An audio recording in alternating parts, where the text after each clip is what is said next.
Bernard Rony, président de la société Nous en Sport, que j'ai reprise en 2017.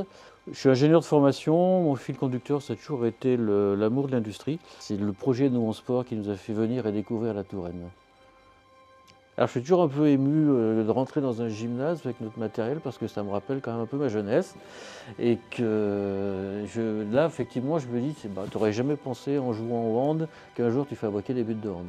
Alors je me rappelle d'un moment très spécial qui était la rencontre avec le fondateur de l'entreprise, Maurice Bourdin, qui nous attendait sur les escaliers à l'entrée de l'entreprise.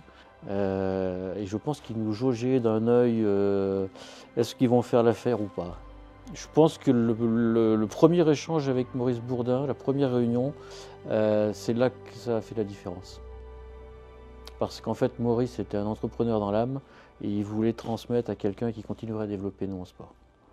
Voilà. De Nouan-les-Fontaines, petit village de 800 habitants, à être maintenant le leader français de l'équipement sportif, je pense que ça fait rire tout le monde.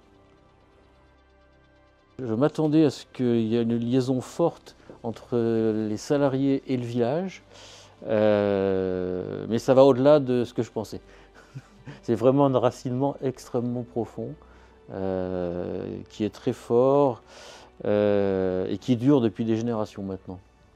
Souvent, les enfants travaillent dans l'entreprise alors que les parents y ont travaillé précédemment et les retraités passent très régulièrement à nous rendre visite. Les métiers chez Nous en Sport, ils sont très nombreux et les métiers du travail du métal particulièrement. Alors la réputation de Nous en Sport, c'est de faire du matériel de qualité, costaud, qui dure.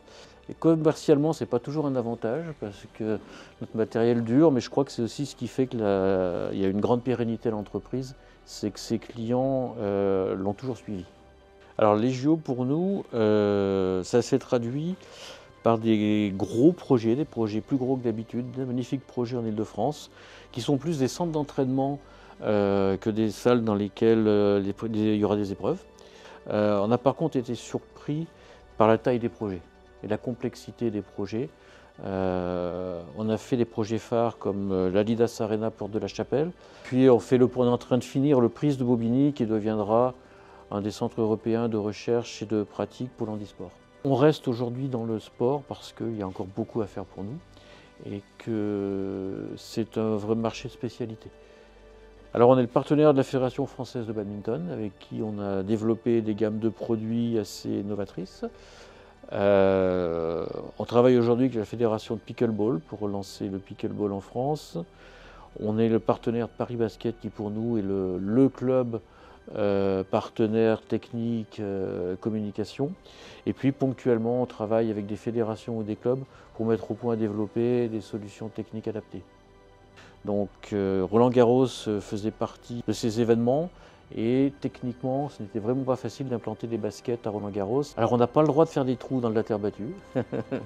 On a toujours quelques petites frayeurs quand il y a un joueur qui fait un dunk et qui s'accroche au cercle.